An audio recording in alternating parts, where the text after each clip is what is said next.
Good evening, everybody. First, I'd like to start by thanking the Oshawa Environmental Advisory Committee for giving us this opportunity to present the Plant Based Treaty to campaign to the City of Oshawa. My name is Louise Jorgensen. I'm a Plant Based Treaty campaign coordinator for Durham Region. I'm a Durham Region resident, and I live just north of beautiful Oshawa in Port Perry. To my right here is Jacinta McDonald. She's a Plant Based Treaty campaign organizer for the City of Toronto, who regularly meets with members of Parliament, city councillors, business, and institutions to help the city move towards a plant-based food system. Anita, to my right, is the Plant-Based Treaty Global Coordinator. Anita holds a PhD in political science, and she has been a professor at Queen's University, where she has taught university courses in social movement strategies and tactics. Anita organizes plant-based treaty teams worldwide, including organizing teams to attend and present at the Conference of the Parties. The plant-based treaty's mission is to help tackle the climate crisis by bringing the food system to the forefront and promoting a shift towards a just plant-based food system that will enable us to live safely within our planetary boundaries and reforest the earth. Our vision as a global plant-based treaty attached to the UN framework Convention on Climate Change to enable a plant-based food system. And I will pass it on to Jacinta. Oh, sorry. Thanks, Louise. So the Plant-Based Treaty has 5 programs. We collect plant-based treaty endorsements from individuals, politicians, celebrities, athletes, scientists, and groups and businesses and cities and municipalities.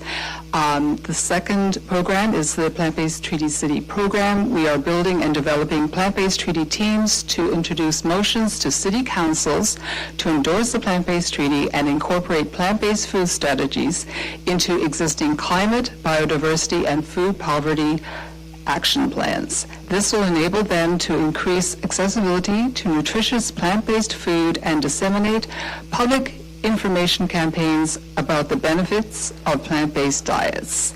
And our third program is Menu Change in Public Education. We are using our series of plant-based treaty playbooks outlining best practices for early childhood education, universities, senior homes, and athletes to expand plant-based food options in education in institutions.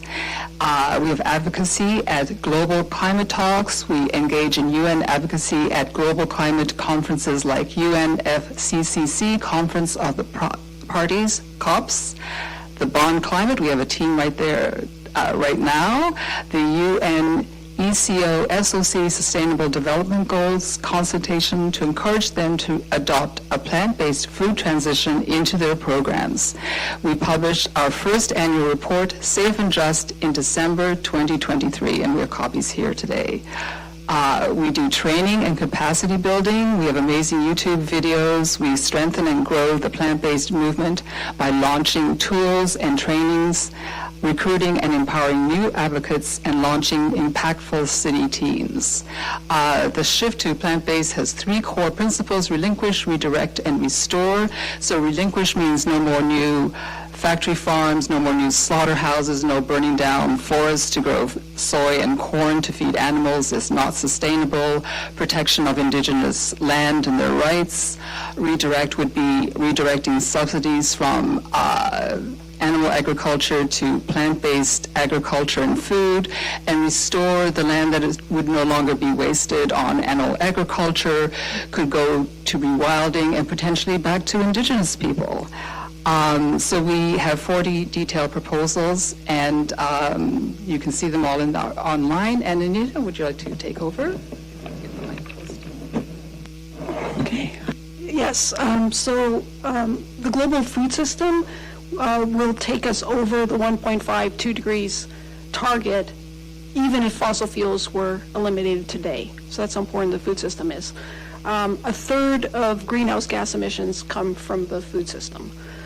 One of the most important points we want to draw is that 83% of farmland is used for animal agriculture, yet produces only 18% of global calories. So it's incredibly inefficient. So we've adopted the donut economics. So on the right, you can see Oxford economist Kate Raworth And on the outer rim are the planetary boundaries. Climate is just one. There's also freshwater use, biodiversity, land use, nitrogen, phosphorus, ocean acidification, and so forth. So all these planetary boundaries need to be protected for the long-term survival of life on the planet. On the inner rim of the donut are the UN Sustainable Development Goals, and in our case, we put food system goals, like the 3 R's that Jacinta just went over, such as protecting indigenous rights, no land use change, changing where economic and policy instruments in order to promote plant-based food systems, health, education, greening cities, and so forth. This slide is really important. The source is Oxford researcher Joseph Poor and Thomas Nemesek. So worldwide, 4 billion hectares are used for farming. If everyone went plant-based, that would go down to 1 billion. So we could actually reduce land use by 75% if people went plant-based. So what this suggests is that we need to move in that direction if we want to protect our planetary boundaries. A number of cities have endorsed the plant-based treaty, including 3 European capitals, Amsterdam, Edinburgh, and Belfast. Amsterdam endorsed earlier this year. They're introducing vegan Fridays in public institutions.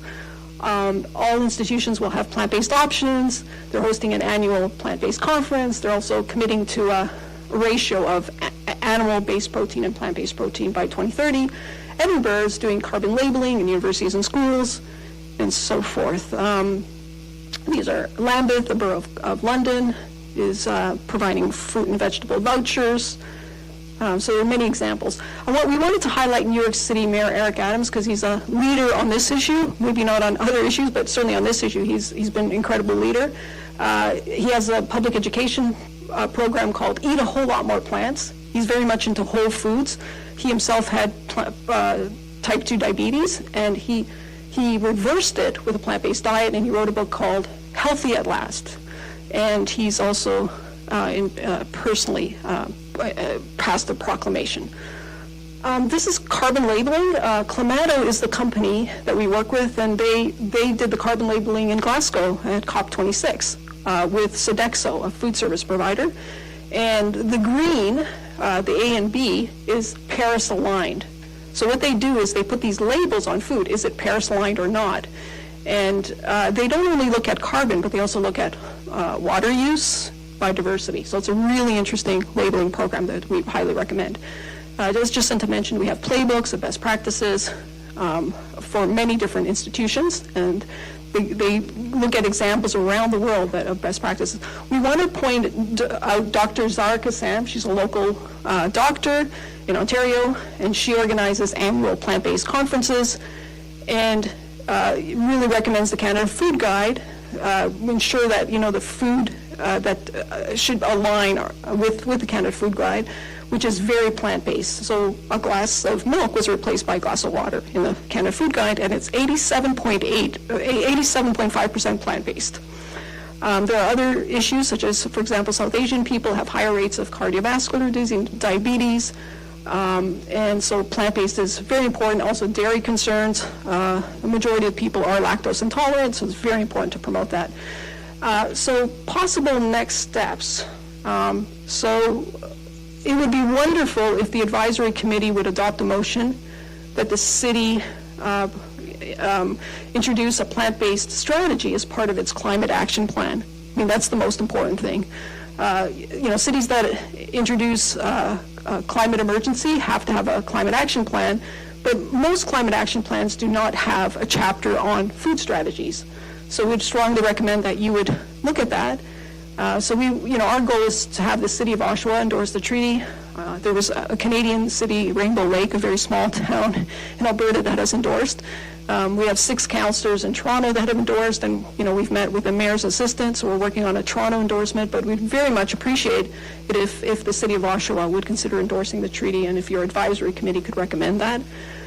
And we would like you to consider switching to plant-based dishes where the municipality has jurisdiction. So, for example, in Toronto, there's jurisdiction over child care institutions, long-term care homes, shelters. So we'd ask you to look at where do you have jurisdiction where you could actually provide more carbon-friendly menus. Sorry, we just have to motion to extend by 2 minutes, if that's okay. Yep. Okay, so motion to extend the presentation by 2 minutes. Are there any opposed? There are none opposed. Please go ahead. Okay, thank you. The next point is default plant-based options on menus at public institutions and spaces. So again, Mayor Eric Adams in New York City introduced greener by default, or it's basically vegan by default, at all 11 public hospitals, and the uptake is 60%. So you're not taking anyone's choice away. You're just first offering a very nutritious, healthy plant-based option. He did it twice, so twice you're offered that. So the uptake is 60%. There's cost savings and high satisfaction. So it's just something to consider, because you can get immediate results with greener by default. The next one is there could be education programs for residents of Oshawa about the need to transition to plant-based food system for a host of reasons, including environmental reasons, climate, fresh water use, land use, biodiversity, health, and also concerns about the way animals are treated. So we also encourage you all to download our Safe and Just report. So you have that little donut that we given to you. So you can download the report. It's 150 pages, and it is a comprehensive look at the impact of food on the planetary boundaries and solutions, using donut economics. So thank you. Thanks very much. Okay, thanks so much to the three of you for your presentation. I will open it up to the committee for any questions and comments. Joe, did you want to start us off? Yes. Thank you, guys. Thank you for being here. I have a couple questions. The first is, what does the endorsement mean? Like, what happens after a city endorses? Yeah, thanks for that question.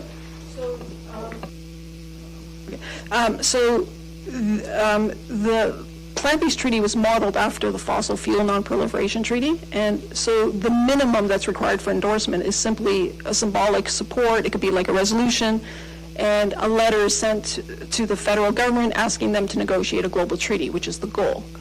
But many cities have passed motions with meaningful measures. So, for example, the 3 European cities that endorsed, they looked at the treaty and picked the ones that they felt they were interested in implementing.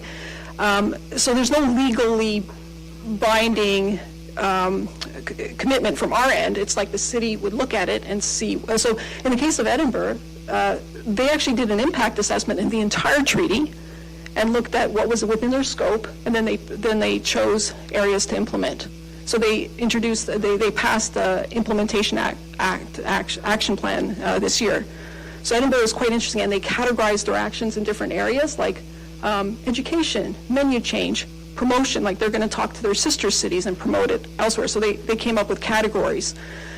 So we could provide you with that kind of thing. There was a recent assessment of all the climate action plans in the U.S. and which ones included some plant-based elements. So we could pass you that study done by a legal department in a university. So that's sort of interesting. Of all the cities in the U.S., a number of them do have plant-based chapters or food strategy chapters in their climate action plan. But yeah, again, the Edinburgh the way they did it, that would be of use to you just to see what they did. But yeah, so it's really up to the city, which aspects they would like to introduce. As a global program, it's challenging because cities have different jurisdictions in different countries. So it's very different. Like the city of New York has power over hospitals and schools. They've introduced meatless Mondays and plant-powered Fridays, and other U.S. cities don't have that power. It's just New York City, as a big city, has special powers.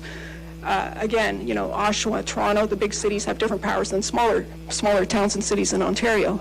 So very much it's up to the city to look at this and see what they'd like to do. That's great. Yeah, if we could, I think that looking at how other cities and municipalities what their justification for adopting it was, and there might be different justifications across the board, I think that would be really interesting and possibly useful if we're going to recommend right, via motion. Could I add so on our website, we have the 30 cities that have endorsed, and we've included the resolution or motions and all the supporting documentation. So you could look at LA, which was, that was an early endorsement, it was just symbolic, and it was just, and then later other cities that adopted were motions, and you'll see exactly what they said in their in their motion. Brandon, go ahead. Sorry to interrupt, just through the chair. We, as an advisory committee, couldn't pass that motion that you're looking for today. Unfortunately, this would have to go to a standing committee and council first. What would likely happen if you were to, submit a request or a delegation to speak to committee and/or council, they would likely defer it back to the committee to provide some type of comment, and then we would report back to them. But in this case, we can't make any motion that you're looking for to, based on your presentation at the moment, just because we don't have any authority to do so in that regard, to speak on behalf of the city itself. It would be up to our elected officials to kind of make that motion. So, sorry. Joe, go ahead. Yeah, I have a question for Brandon, just so I understand. So obviously we can't make any decisions on behalf of the city, but could we not make a recommendation, maybe not today, but at some point, that the city considers this? I think that's what was being asked. Through the chair, I'd have to get back to you on that one, Joe, just because I don't know that answer 100%, but I'd recommend we kind of refrain from doing that at this moment, but I will look into that, and I can email you back or have something for our next meeting at least to let you know more. So.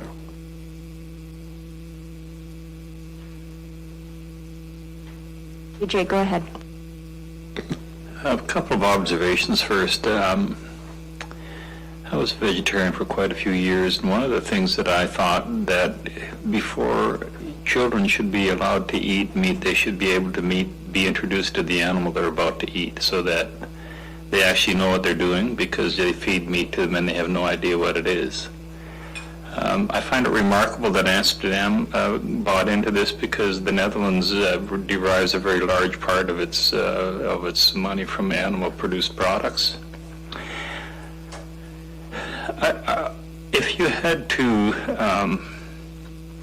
I'm really curious about the success that you're meeting, because there's a lot of people who are as adamant against a vegetarian way of life as there are people who promote it, and I'm just curious as to what kind of feedback that you get, because over the years, some of the stupid, inane comments that I've gotten, and it's not just a few, it's a lot of people.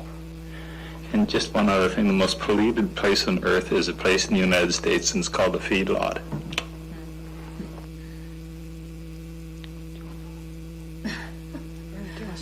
I don't know where to start. So basically, I would say most people just know they're endorsing, they're supporting because they know it's the right thing to do. Many of the politicians who are endorsing are not vegetarian, vegan at all, but they know that it's the right thing to do. And this is really more about having more fruits and vegetables. If you look at Canada's food guide, half the plate is fruits and vegetables, a quarter is grains, and then the 25% that's left is a mix of whatever protein options you could have, and also that the Canada's food guide recommends legumes as the #1 source of protein. It's just people knowing. We right now it's gotten to the point where people are knowing it has to be done. We're reaching a point, as we know with the environment, it's near a tipping point, right? Especially the Earth's boundaries, the planetary boundaries, we've reached 6 of 9 already. And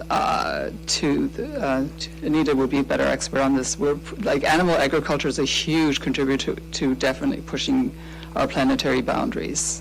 So, and all the statistics on feeling healthier, when you eat plant-based food, you do feel better. Listen, I wish you every bit of success, and I think it's lovely that you brought so many people with you. That shows the passion that's in that, so thank you. There were a few people they're watching online right now, actually. Thank you, AJ. Jim, go ahead.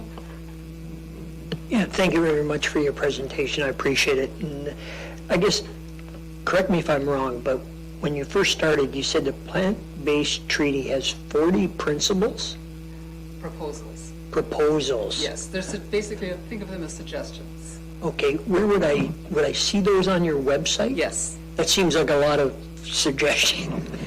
Well, 40. It's a global campaign, so it's, Yeah. there's a lot of, Yeah, I could address that. So it has 3 Rs, 3 major principles, and then within that it has 40 detailed proposals that are very comprehensive in terms of what it would take to move our food system towards a plant-based food system. So you can imagine there's so many policy and economic instruments. So like in the first principle, we address things like ban live exports. So recently, the UK and Australia for sheep did that. The European Union is considering that. Canada is considering a current measure to ban the live export of horses to Japan. So that's currently in 3rd reading. So that's one of the 30 proposals. Another is like, banning drift net fishing or things like, there's so many things you can do because food is so important to our lives. You can imagine what a huge impact food has. That's why there's so many detailed measures. So there are economic instruments, like you have to address subsidies, taxes potentially, regulations, public information campaigns, just transition. You have just transition, for, chemical, nuclear workers, but there needs to be a just transition also for agricultural sector as well. So there's just so many things that we need to do to switch the food system. That's why there are those detailed proposals. And, when Edinburgh did an impact assessment of all 40, they looked at, which ones do they have scope? What, sometimes it's just the national government that has scope, but in some cases the city has scope. So we wanted to have all that because as a global treaty, cities around the world will have different jurisdiction. So yeah, it's a very comprehensive. And Dr. Baruti, she's one of the 3 women that protecting great apes.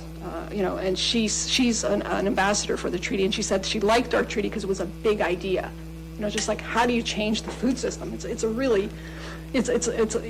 have to consider a lot of different policy measures. Yeah, absolutely. I can't even imagine taking this on. What kind of pushback are you getting from the cattle industry? That's got to be massive. They must have a ton of money to. Yeah. I think, at the end of the day, like, what we're trying to say is, like, we live on this spaceship Earth. We're all in it together. And with respect to the animal agriculture industry, let's talk about, transition. Let's talk about changing the subsidies. And I think that was something that Netherlands was trying to do. You mentioned Netherlands has a huge animal feed component to their, they're major exporters of animal feed. They take out like just the raw materials from the Amazon and then they make it into animal feed and export. They're one of the world's biggest exporters. But and there was recently, as you may have heard, the government was trying to reduce the number of animals, and then there was the tractors blocking the highways, and all that. There was a massive pushback. So the question is, how do you do it intelligently? Like they did have a subsidy program. I think it was $25 billion to try to transition, and it just maybe wasn't communicated well, but I mean that's the challenge we have with this industry. How do you have a just transition? Because that's something we need to do. It brings me back to the K.D. Lang issue when she came. Boy, she took a beating out in Alberta when she came out against the cattle industry. So, yeah, my wife and I eat vegan on a fairly regular basis, but I still like steak. So at the end of the day, you know what I mean? But there's a great place in downtown Oshawa called Matilda's. We brought snacks from Matilda's for you all today. They're an amazing restaurant. Yeah. We eat there we get takeout on a regular basis. That's so good. Thank you, Councillor Lee. And I would just like to say that, there are 3 paths, big paths to like, switching the food system. One is diet change. Another is alternative protein. So if you like your steak, there are going to be plant-based versions of that steak that mimic it perfectly. Beyond Meat has started that, and Impossible Meats, but they're also, so that's another path. And the third path is food waste. So those are the three things we need to address to switch the food system. Yep, AJ, go ahead. Just back to the Netherlands just for a moment. They are actually returning some of the land to the water so that it won't be used for animal husbandry, just so you know. Okay, does anyone have any other questions? Yeah, Greg, go ahead. I also want to thank you guys for presenting today. That was really nice. I also have a question, I guess it's kind of directed at Brandon as well. Like, if we were to look at a certain path forward in order to be able to have this in front of council, to have them either defer it to us to provide advice, what would that look like? Is there something we can do, or is that something that the plant-based treaty would have to do on their end? Through the chair, so what I'd recommend in this scenario would the plant-based treaty group reaching out to our clerk's department and requesting to submit kind of a delegation or a request to present to one of our standing committees of council, and they would kind of direct us essentially from there. So it would be a similar structure as today. You'd come, you'd present. You give us a synopsis essentially of the plant-based treaty, and then our committee and council will kind of decide and or direct our course of action essentially from there. If you were to come to a standing committee of council, it's likely, Craig, that we would be referred this for our review and comment, and then at that stage we can, form a working group or something of that effect to report back to committee and council in that kind of structure. So. Yeah, thank you. Because I was thinking, to make this more strategic and such, we could have it in that if they do defer back to us as a committee ourselves, we can try to pick apart certain parts of the proposals that are recommended within the 40 proposals to make it more reasonable and pragmatic for City of Oshawa. I don't know how that would look and what that would be like, but maybe in the future we can look into what that might look like, I guess. Any other questions, comments from the committee? Just one question, or I guess kind of a question, maybe more of a comment. Appreciate the presentation. Certainly looking forward to doing a bit more research myself. I guess a part of it, talk about trying to change the food system, but I think quality of some of these products are important. Is there elements of the program that are about the high quality of these plant-based ingredients and engineered foods, genetically modified? That you're going to find that everywhere, right? But is that sort of a big part of your program as well, as to not just change it, but kind of make sure that we're going back to raw, healthy ingredients as well, or produce? Or Sure. Okay, thanks for that question. So it's really interesting in terms of how to approach it. So we're working with Heather Mills. She was formerly married to Paul McCartney, and she's joining our bond team right now. Tomorrow she's joining us. And she started a company called V-Bites. So her strategy is depending on who you're targeting. If you're targeting university students, you don't go with whole foods, plant-based, raw, really healthy, because it just, and also with somebody who's an omnivore, you don't introduce that right away because there's so much fiber. Fiber is great for you, but you don't just introduce it right away. So usually, if from Heather Mills' point of view, it's depending what you're targeting, and it goes in phases. So the first phase might be like for like. So you get vegan chicken for instead of vegan cheese on pizza or whatever. So you just veganize dishes that are popular at universities, right? But if you go to the hospitals, you would go for a much healthier, more whole foods, plant-based.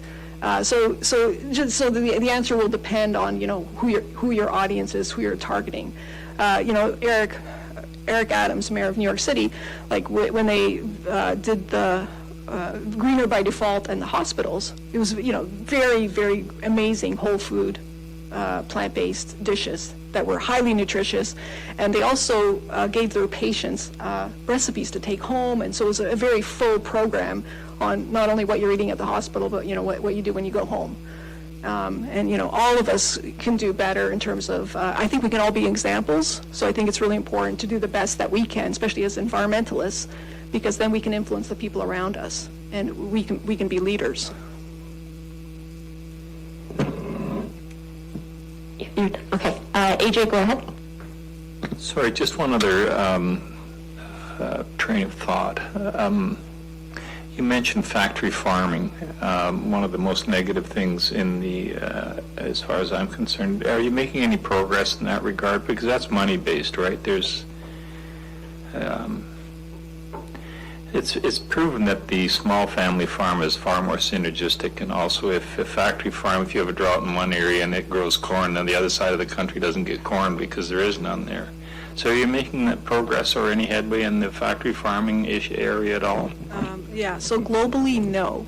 So if you look at our Safe and Just report, per capita consumption of meat, for example, has gone up from, I think it was 30 kilograms per person in 1980 to 45 kilograms per person in 2020. So it's going up like this, dipped a little during COVID, went back up. And so globally, plant-based societies are being converted to meat, dairy, and eggs.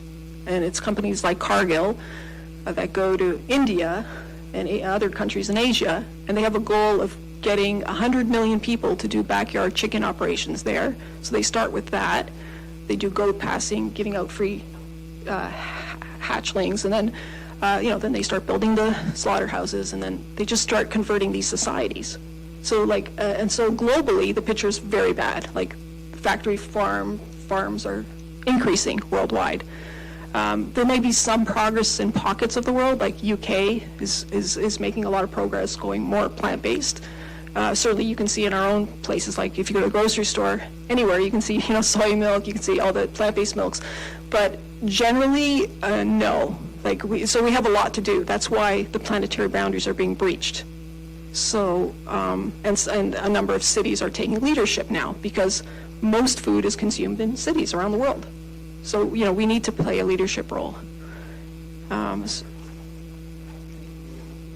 yeah, in Paris, the Olympics, Paris, not known for vegan food or vegetarian food, they're going very plant-based for Paris, just to for the Paris Olympics, to set an example. So, they're positive examples, because so for the first time, food was put on the COP agenda, the Conference of Party agenda at the United Arab Emirates at COP 28.